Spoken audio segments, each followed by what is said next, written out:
आपण माने आज एपिसोड रे जानबे जे आपणक जीवन साथी केमिति रहिबो। जय जगन्नाथ। मु ज्योतिर्विद दीपक कुमार दास एस्ट्रो हब ज्योतिष गवेषणा केंद्र छत्रपुर गंजाम रो ज्योतिषी आपण माननकु न्यूज 18 चैनल माध्यम रे भेटी देबी आज ए सुंदर अध्याय को।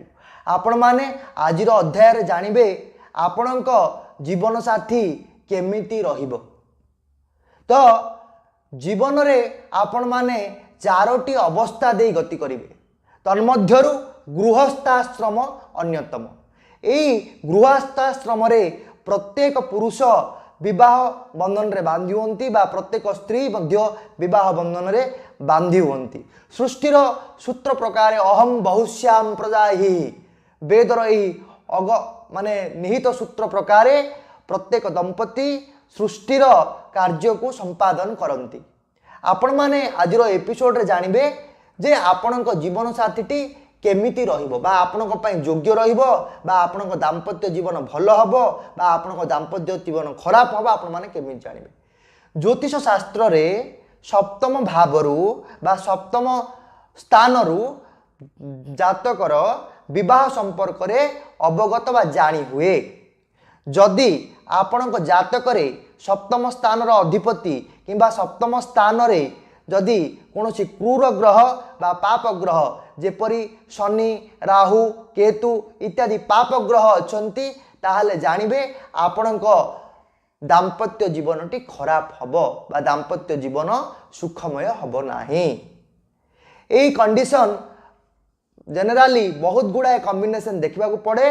मु गोटे साधारण नियम देली किंतु जातक जदि आपणकर अन्यान्य भल कॉम्बिनेशन थिबो एई सप्तम पाप संपर्क व्यवस्थाटी अन्यान्य भल कॉम्बिनेशन द्वारा न्यूट्रलाइज होतबो ताहले आपण माने एते भय करबा को हबनी।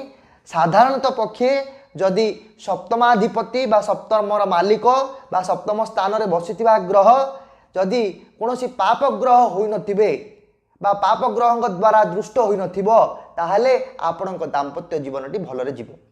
आपण द्वितीय प्रश्न हेउतिबो पुओटे हेले झियोटे मते गोटे सुंदर जीवन साथीटी मिलिबो बा सुंदर पुरुषटी मिलिबो बा सुंदर कन्याटी मिलिबो कि नाही।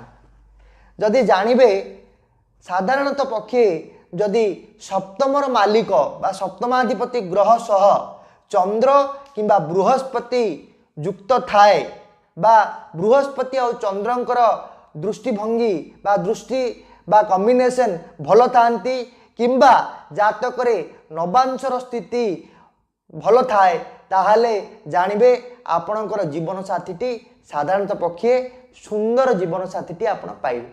धन्यवाद। जय जगन्नाथ।